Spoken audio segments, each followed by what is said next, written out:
ശോകം. 50 pound 25 pound എല്ലാം fine അടിക്കും ഇവന്മാര്. Hello guys, my name is Natasha. ഞാൻ യു കെയിൽ വന്നിട്ട് 8 വർഷമായി. 8 വർഷത്തിനിടയ്ക്ക് ഞാൻ ഫേസ് ചെയ്തിട്ടുള്ള കാര്യങ്ങൾ, അല്ലെങ്കിൽ ഇത് dark secrets of U K life, നഗ്ന സത്യങ്ങൾ, യു കെയിൽ ആരും പറയാൻ മേടിക്കുന്ന നഗ്ന സത്യങ്ങൾ നിങ്ങൾക്ക് കേൾക്കണം. നിങ്ങളിപ്പം സ്റ്റുഡൻ്റ് ആയിട്ട് ഇങ്ങോട്ട് വരാൻ പ്രിപ്പയർ ചെയ്യുകയാണോ, അല്ലെങ്കിൽ ഇപ്പം നേഴ്സായിട്ട് വരാൻ ഇഷ്ടമാണോ, അല്ലെങ്കിൽ ഡിപ്പെൻഡൻ്റ് ആയിട്ടോ എങ്ങനെയാണെന്ന് വെച്ച് ഇവിടെ വന്ന് സെറ്റിൽ ആവാൻ ആഗ്രഹിക്കുന്ന ആളുകളാണെങ്കിൽ ഈ കാര്യങ്ങളൊന്ന് കേട്ട് കഴിഞ്ഞിട്ടുണ്ടെങ്കിൽ യു കെയിലേക്ക് വരണോ വേണ്ടയോ എന്നുള്ള ഒരു ഗുഡ് ഡിസിഷൻ നിങ്ങൾക്ക് എടുക്കാൻ പറ്റും. എപ്പോഴും പോസിറ്റിവിറ്റി മാത്രമല്ല, നെഗറ്റീവ് സൈഡ്സ് ഉണ്ട് യു കെയിൽ. സോ അതിനെപ്പറ്റിയുള്ള ചെറിയ 1-2 പോയിന്റ്സ് ആണ് ഞാൻ പറയാൻ ഉദ്ദേശിക്കുന്നത്. ദ വെദർ ഈസ് അൺസ്റ്റേബിൾ മക്കളെ. ഇപ്പം നല്ല വെയിലായിരിക്കും, കുറച്ചു നേരം കഴിയുമ്പോൾ മഴയായിരിക്കും. ഒന്നും പറയാൻ പറ്റത്തില്ല, പ്രെഡിക്റ്റ് ചെയ്യാൻ പറ്റത്തില്ല. പ്രെഡിക്റ്റ് ചെയ്യാൻ പറ്റും, ഇവരുടെ പ്രഡിക്ഷനൊക്കെ അടിപൊളിയാണ്. പക്ഷേ നമുക്ക് ഓക്കെ അടുത്ത ആഴ്ച അല്ലെങ്കിൽ 2 ആഴ്ച കഴിഞ്ഞിട്ട് ലീവ് എടുക്കാം, ഇപ്പം അടിപൊളി വെതർ ആയിരിക്കും എന്ന് വിചാരിച്ചാൽ ചിലപ്പോൾ അന്ന് നല്ലതായിട്ട് മഴ പെയ്യും. ഒന്നും പറയാൻ പറ്റത്തില്ല, എപ്പോൾ വേണമെങ്കിലും മഴ പെയ്യാവുന്ന ഒരു രാജ്യമാണ് യു കെ. അത് കുഴപ്പമില്ല, ഇവിടെ യു കെയിൽ ജീവിച്ച് വളർന്ന ആളുകൾക്ക് അത് പ്രശ്നമൊന്നുമില്ല. പക്ഷേ എന്നെ പോലെയുള്ള ആളുകൾക്ക് നാട്ടിൽ നല്ല അടിപൊളി വെതറിലൊക്കെ ജീവിച്ചിട്ട് ഇങ്ങോട്ട് വന്നു കഴിയുമ്പോൾ ലൈക്ക് SAD സിൻഡ്രോം എന്ന് പറയുന്ന സംഭവമുണ്ട്, സീസണൽ അഫക്റ്റീവ് ഡിസോർഡർ. എപ്പോഴും ഇങ്ങനെ മൂടിക്കെട്ടിയിരിക്കുമ്പം നമുക്ക് ഭയങ്കര വിഷമം തോന്നും. പിന്നെ നമ്മൾ നാട്ടിൽ നിന്ന് നോക്കുമ്പോൾ മഞ്ഞൊക്കെ കാണുമ്പോൾ നല്ല രസമാണ് അല്ലേ? ശരിയാണ്, നല്ല ഭംഗിയാണ്. വീടിൻ്റെ ഉള്ളിൽ നിന്ന് പുറത്തേക്ക് നോക്കുമ്പോഴും കാറിൻ്റെ ഉള്ളിൽ നിന്ന് പുറത്തേക്ക് നോക്കുമ്പോഴും വെള്ളക്കെട്ടുകൾ ഇങ്ങനെ കിടക്കുന്നതാണ്, നല്ല ഭംഗിയാണ്.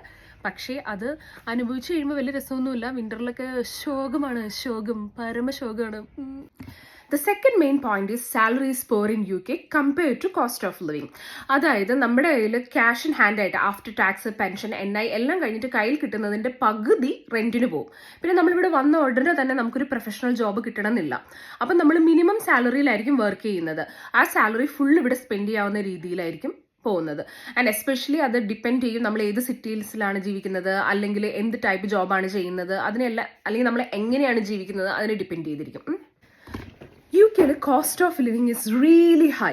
എസ്പെഷ്യലി ലണ്ടൻ, മാഞ്ചസ്റ്റർ പോലെയുള്ള സിറ്റീസിലാണ് നിങ്ങൾ ജീവിക്കാൻ ഉദ്ദേശിക്കുന്നതെങ്കിൽ കോസ്റ്റ് ഓഫ് ലിവിങ് വളരെ ഹൈ ആയിരിക്കും. പിന്നെ റിച്ച് ടൗൺസ് ഉണ്ട്, ഓക്സ്ഫോർഡ്, കേംബ്രിഡ്ജ്, അവിടെയും cost of living is really high. സാലറിയുടെ ഒരു പകുതി കാര്യം അവിടെ തീർന്നു. അടുത്ത ഐറ്റമാണ് food. British foods are unseasoned എന്നാണ് പറയുന്നത്, എസ്പെഷ്യലി നമ്മളെ പോലെയുള്ള ഏഷ്യയിൽ നിന്ന് വരുന്ന ആളുകൾക്ക്. അതുകൊണ്ടാണല്ലോ ബ്രിട്ടീഷുകാർ കേരളത്തിൽ വന്നിട്ട് നമ്മുടെ ബ്ലാക്ക് പെപ്പർ ഒക്കെ കണ്ടപ്പോൾ എന്താണ് പറയുന്നത്, ബ്ലാക്ക് ഗോൾഡ് എന്നൊക്കെയല്ലേ പറഞ്ഞിട്ടുള്ളത്. സോ ഇവിടെയുള്ള ഫുഡ് ബേസിക്കലി കുറച്ച് അൺസീസൺഡ് ആയിട്ട് നമുക്ക് ഫീൽ ചെയ്യും. നമുക്ക് നല്ല എരിവും പുളിയും ഒക്കെ വേണമല്ലോ. അതേപോലെ നമ്മൾ റെസ്റ്റോറൻറ്റിൽ പോകുമ്പോൾ ഇപ്പോൾ ഒരു ഇന്ത്യൻ റെസ്റ്റോറൻറ്റിൽ പോയാൽ majority of Indian restaurants serve ചെയ്യുന്നത് ഇവിടുത്തെ ബ്രിട്ടീഷുകാർക്ക് ഇഷ്ടപ്പെടുന്ന ഇന്ത്യൻ ഫുഡ് ആയിരിക്കും. അപ്പോൾ അതിൻ്റെ അകത്ത് എരിവും പുളിയും ഉപ്പും ഒക്കെ കുറവായിരിക്കും. അപ്പം നമുക്ക് പെട്ടെന്ന് ഫീൽ ചെയ്യും, ഞാൻ റെസ്റ്റോറൻറ്റിൽ പോയി ഫുഡ് കഴിച്ചു, എൻ്റെ 50 പൗണ്ട് പോയി 25 പൗണ്ട് പോയി, പക്ഷെ ഒരു സാറ്റിസ്ഫാക്ഷനും ഇല്ല. പക്ഷെ ചില ആളുകൾക്ക് ബ്രിട്ടീഷ് ഫുഡ് ഇഷ്ടമാണ്. നമ്മൾ പെട്ടെന്ന് ഇങ്ങോട്ട് വന്നു കഴിയുമ്പോൾ ഫുഡ് ഒരു ഷോക്ക് തരാൻ ചാൻസ് ഉണ്ട് പുറത്ത് പോയി ഫുഡ് കഴിക്കണമെങ്കിൽ. അതുകൊണ്ട് ഉറപ്പായിട്ട് നമുക്ക് നല്ലപോലെ കുക്ക് ചെയ്യാൻ അറിഞ്ഞിരിക്കണം. നമുക്ക് നമ്മുടെ നാട്ടിലെ ഫുഡാണ് ഇഷ്ടം എന്നുണ്ടെങ്കിൽ എല്ലാവരും കുക്ക് ചെയ്യുന്നത് അറിഞ്ഞിരിക്കുന്നതൊക്കെ നല്ലതാണ്. അതുകൊണ്ട് it's not a bad thing. പക്ഷേ food is unseasoned in Britain. ഇനി ഞാൻ പറയാൻ പോകുന്ന കാര്യം ഇവിടെ ജീവിക്കുന്ന എല്ലാവർക്കും പെട്ടെന്ന് കണക്ട് ചെയ്യാൻ പറ്റും. British are reserved.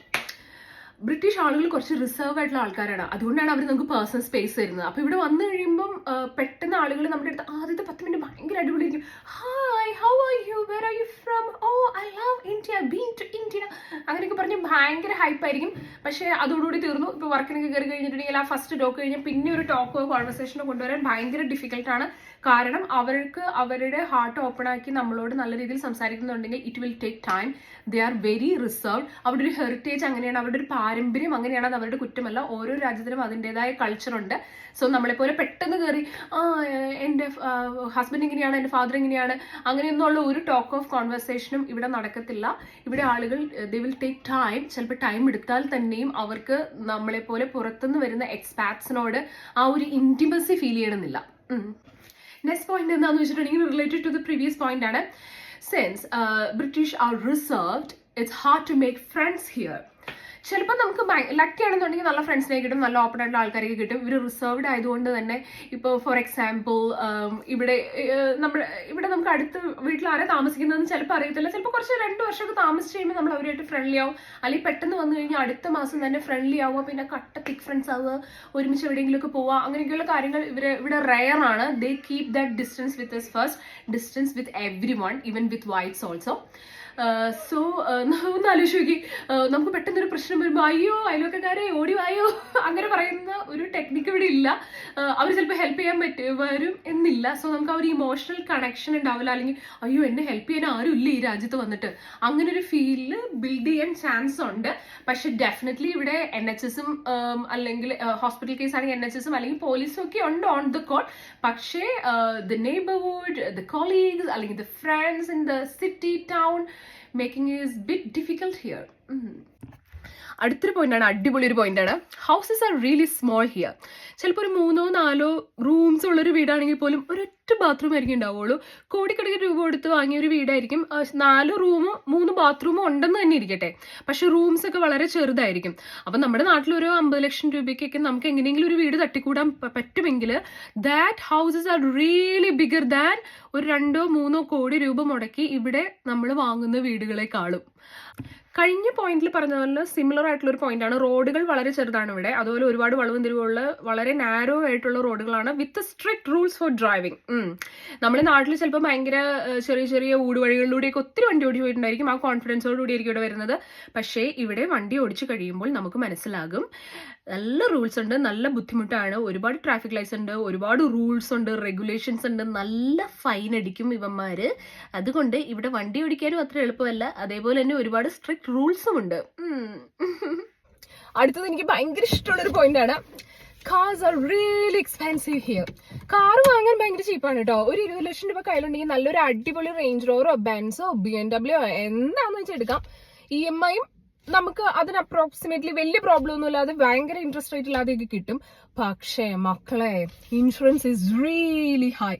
ഇൻഷുറൻസ് ഒരു രക്ഷയില്ലായിരിക്കും. നിങ്ങളുടെ കാറിന്റെ ലക്ഷറി കൂടുന്നതനുസരിച്ചിട്ട് ഇൻഷുറൻസ് ഹൈ ആയിട്ട് വരും. പിന്നെ ഒരു പാർട്സ് എങ്ങാനും മാറ്റി വെക്കേണ്ട വല്ലതും വന്നു കഴിഞ്ഞാൽ കുടുംബം പണയം വെക്കേണ്ടി വരും. ഒരു രക്ഷയില്ല, ഒരു തട്ടിക്കൂട്ട് പരിപാടി ഇവിടെ നടക്കത്തില്ല.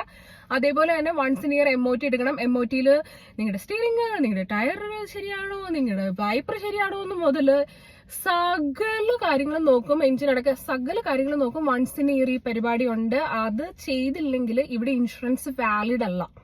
നിങ്ങളുടെ MOT വൺസ് ഇൻ ഇയർ ചെയ്തില്ലെങ്കിൽ ഇൻഷുറൻസ് വാലിഡ് അല്ലാത്തതുകൊണ്ട് ഇത് കമ്പൽസറി ആയിട്ട് ചെയ്തിരിക്കണം. So cars are really expensive here. അടുത്ത പോയിന്റ്, ബിഞ്ച് ഡ്രിങ്കിങ്, കള്ളുടി. UK-ല് നമുക്ക് ഏത് ഷോപ്പിൽ പോയാലും എപ്പോൾ വേണമെങ്കിലും കള്ളൊക്കെ വാങ്ങാൻ പറ്റും. സ്കോട്ട്ലൻഡ് 10 മണി കഴിഞ്ഞാൽ കിട്ടത്തില്ല കേട്ടോ.